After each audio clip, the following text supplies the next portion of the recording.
Hello everyone, welcome back to the channel. तो spirit sword ओवरिंग के न्यू एपिसोड में आप सबका स्वागत है। अगर आपने प्रीवियस एपिसोड नहीं देखा तो देख लेना, अगर देख लिया है तो अच्छी बात है। तो फिर चलिए इसको हम स्टार्ट करते हैं। तो एपिसोड के स्टार्टिंग में हम सिंग्यू, बाटियान और लान को देखते हैं जो कि एक सिटी में आए होते हैं। तभी हम देखते हैं वहाँ पे बाटियान कहने लगता है, वैसे मैंने सुना था कि 5 पॉइजन सेट में बहुत ही ज्यादा ट्रेजर्स हैं, बट अभी तक किसी को पता नहीं चला कि आखिरकार ये ट्रेजर्स है कहाँ पे, और ना तो यहाँ पे किसी को पता है कि 5 पॉइजन सेट का मास्टर है तो है कहाँ पे। तभी हम देखते लान कहने लगती है, ब्रदर सिंग्यू, आखिरकार हम इस जगह पे क्यों आए हैं और आप 5 पॉइजन सेट के मास्टर को क्यों ढूंढ रहे हो। तभी हम देखते सिंग्यू कहने लगता है, मैंने सुना है कि उसके पास में पॉइजन स्वॉलोइंग फॉर्मेशन है तो मैं उसे देखना चाहता हूँ। अब वो ये सब कुछ बोल ही रहा था तभी वहाँ पे कुछ लोगों की चिल्लाने की आवाज आने लगती है और हम देखते दूसरी तरफ कुछ लोग अपने पावर का यूज करते हुए वांगडू सिटी के एक रियर ट्रेजर को पूरी तरीके से प्राप्त करने की कोशिश कर रहे थे, उसे चुराने की कोशिश कर रहे थे। ये सब कुछ देख के बाटियान कहने लगता है, मैंने सुना है कि वांगडू सिटी का सिटी लॉर्ड कुछ टाइम पहले पूरी तरीके से गायब हो गया था, जिसके बाद में ये रियर ट्रेजर इसी जगह पे और बहुत ही ज्यादा लोग इसे पाना चाहते हैं। ऐसा लग रहा है आज बहुत ही ज्यादा बड़ा फाइट होने वाला है इसके लिए। वो ये सब कुछ सोच ही रहा था तभी हम देखते वहां पे 5 पॉइजन सेट का एक बंदा डायरेक्टली आ गया था जो अपने पाव का यूज करते हुए सबको खत्म करके उस ट्रेजर को लेकर पूरी तरीके से भागने लगता है, जिसको देख के बाटियान कहने लगता है ये जरूर 5 पॉइजन सेट का ही कोई होगा। दूसरी तरफ उस बंदे को देखते जो कि बहुत ही ज्यादा स्पीड में भाग रहा था तभी वहां पे वांगडू सिटी के सिटी लॉर्ड का डिसाइपल आ गया था जो कहने लगता है, तुम इतने आसानी से नहीं भाग सकते इस ट्रेजर को लेकर, ये मेरे मास्टर का ट्रेजर है तो इसे वापस कर दो। इतना कहते हुए हम देखते वो उसके ऊपर अटैक करने लगता है। वो बहुत ही आसानी से उसे हरा रहा था, बट हम देखते बीच में वहां पे सिंग्यू अपने पाव का यूज करते हुए उस 5 पॉइजन सेट के बंदे की हेल्प करता है। मतलब कि दूसरों को पता तो नहीं चलता कि इसने हेल्प किया, बट सिंग्यू कर रहा था। और हम देखते वो बंदा उस ट्रेजर को लेकर भागने लगता है। वो कहने लगता है, क्या इस ट्रेजर ने मुझे अपना मास्टर बना लिया, आखिरकार मैं कैसे प्रोटेक्ट हुआ। ये सब कुछ सोचते हुए वो जा रहा था। दूसरी तरफ बाटियान कहने लगता है, आखिरकार तुमने इस चोर की हेल्प क्यों की। सिंग्यू को देखते जो कहने लगता है, अगर ये यहीं पे मारा गया तो आखिरकार 5 पॉइजन सेट के मास्टर के पास में मैं कैसे पहुंचूंगा। दूसरी तरफ हम देखते वहां पे कुछ लोग उसके ऊपर अटैक करने के लिए आ गए थे, बट वो बंदा उसी ट्रेजर का यूज करते हुए बहुत ही आसानी से उन्हें हरा देता है। और हम देखते वो डायरेक्टली 5 पॉइजन सेट के मास्टर के पास में आ गया था। वो सोचने लगता है इसकी हेल्प से मेरे मास्टर का सोल पूरी तरीके से रिकवर जरूर होगा। और हम देखते वो कहने लगता है, मास्टर मैं आपके लिए एक रियर ट्रेजर को लेकर आया हूँ जिसकी हेल्प से आपका सोल पूरी तरीके से रिकवर हो जाएगा। अब उसकी बातें सुन के उसके मास्टर उसे अंदर बुलाते हैं और वो उस ट्रेजर को देखकर शॉक हो गए थे। वो कहने लगते हैं, ये तो वांगडू सिटी का बहुत ही ज्यादा रियर ट्रेजर है ना। इतना कहते हुए वो उसे लेने के लिए बढ़ रहा था, बट हम देखते वो बंदा अपने मास्टर के ऊपर अटैक कर देता है, जिसको देखकर उसके मास्टर कहने लगता है, मैंने सब कुछ तुम्हें सिखाया और तुम मेरे ही ऊपर अटैक कर रहे हो। उसकी बातें सुन के दूसरी तरफ वो बंदा कहने लगता है, सब कुछ सिखा कर क्या कर दिया, वैसे भी मैंने कितनी बार कहा था कि मुझे poison swallowing soul refining formation सिखा दो,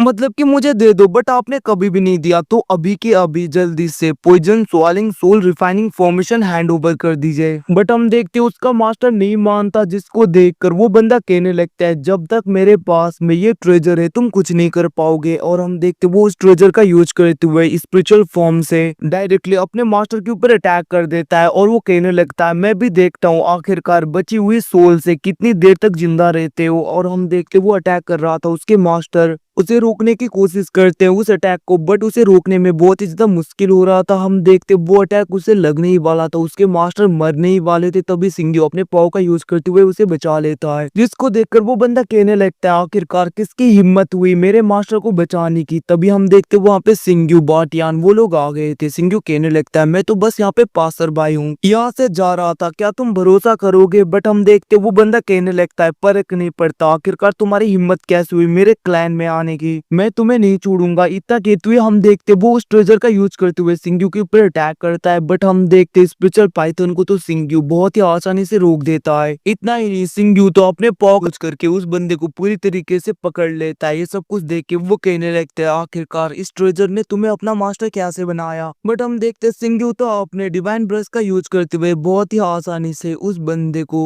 मतलब कि उस बंदे के ऊपर जो भी ट्रेजर था उसे पूरी तरीके से नलीफाई कर देता है और उस ट्रेजर को ले लेता है। ये सब कुछ देख के वो बंदा बहुत ज्यादा डर गया था। वो कहने लगता है सीनियर मुझे माफ कर दीजिए, मुझसे गलती होगी। बट हम देखते हैं सिंघू कहने लगता है ये तो तुम्हारे मास्टर के ऊपर डिपेंड करता है। और हम देखते हैं इतना कहते हुए सिंघू उसकी तरफ देख रहा था जहाँ पे वो बंदा अपने मास्टर की तरफ देखते हुए कहने लगता है मास्टर प्लीज मुझे माफ कर दीजिए, मुझसे गलती होगी। इतना कहते हुए वो अपने मास्टर से माफी मांग रहा था। बट हम देखते उसके मास्टर कहने लगता है मैंने तुम्हारे ऊपर कितना ज्यादा भरोसा किया था, अपने डिसाइपल की तरह मैंने तुम्हें सब कुछ सिखाया। बट देखो तुम गद्दार निकले और गद्दारी करने वाले लोगों को जिंदा रहने का हक नहीं। इतना कहते हुए हम देखते वो ओल्ड मैन अपने डिसाइपल को पूरी तरीके से खत्म कर देता है। दूसरी तरफ हम देखते वो ओल्ड मैन कहने लगता है तुमने मेरी बहुत ज्यादा हेल्प कर दी, आखिरकार तुम मुझसे क्या चाहते हो। तभी हम देखते सिंघू कहने लगता है मैं तुम्हारे पॉइजन स्वालिंग सोल रिफाइनिंग फॉर्मेशन में इंटरेस्टेड हूँ। अब उसकी बातें सुन के ओल्ड मैन कहने लगता है मुझे लगा ही था बहुत ही सालों पहले एक बंदे ने ऐसे ही मुझसे कुछ प्रॉमिस किया था। बट उसने मेरे सेट को पूरी तरीके से डिस्ट्रॉय करने की कोशिश की, इवन की मुझे पूरी तरीके से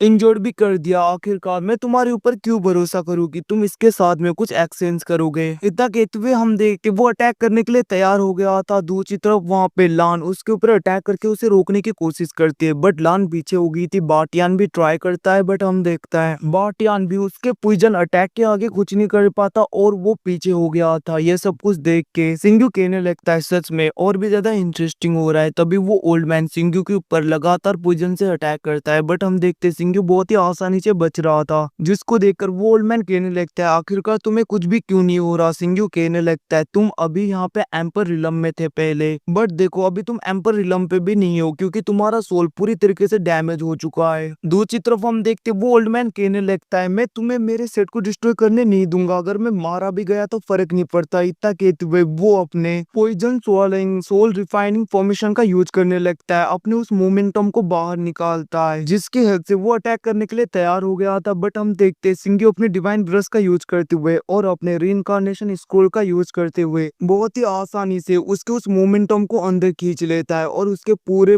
पॉइजन को और उसके इंजरी को भी एब्जॉर्ब कर लेता है, जिसकी वजह से वो ओल्ड मैन पूरी तरीके से ठीक हो गया था। वो कहने लगता है आखिरकार तुमने मेरी हेल्प क्यों की। सिंघू कहने लगता है तुम अपने सेट के लिए मरने के लिए भी तैयार हो गए, यही बहुत ज्यादा बड़ी बात है। और वैसे भी अगर तुम मर जाते तो मैं किसके साथ में ट्रेड करता, ये परमिशन मेरे लिए बहुत ही ज्यादा इंपॉर्टेंट है, तो इसके बदले में मैं तुम्हें ये देता हूँ। इतना कहते हुए हम देखते हैं उस ट्रेजर को उस बंदे को दे देता है। सिंघू कहने लगता है और इतना ही नहीं मैं तुम्हें प्रॉमिस करता हूँ जब तक मैं जिंदा हूँ तुम्हारा 5 पॉइजन सेट पूरी तरीके से डिस्ट्रॉय नहीं होगा, मैं होने नहीं दूंगा। इतना कहते हुए सिंघू वहां से जाने लगा था, जिसको देख के वो बंदा सिंघू को थैंक यू कहने लगता है। वहीं पे दूसरी तरफ हम सिंघू उन सबको देखते हैं। लान कहने लगते हैं सच में ब्रदर सिंघू नेगोशिएशन बहुत ही अच्छी तरीके से करते हैं। बाटियान कहने लगता है अब हम कहाँ पे जाएंगे। दूसरी तरफ सिंघू कहने लगता है अब डायरेक्टली हम ड्रैगन कॉन्टिनेंट में जाने वाले हैं। गाइस इसी के साथ एपिसोड खत्म। Thanks for watching boys you again.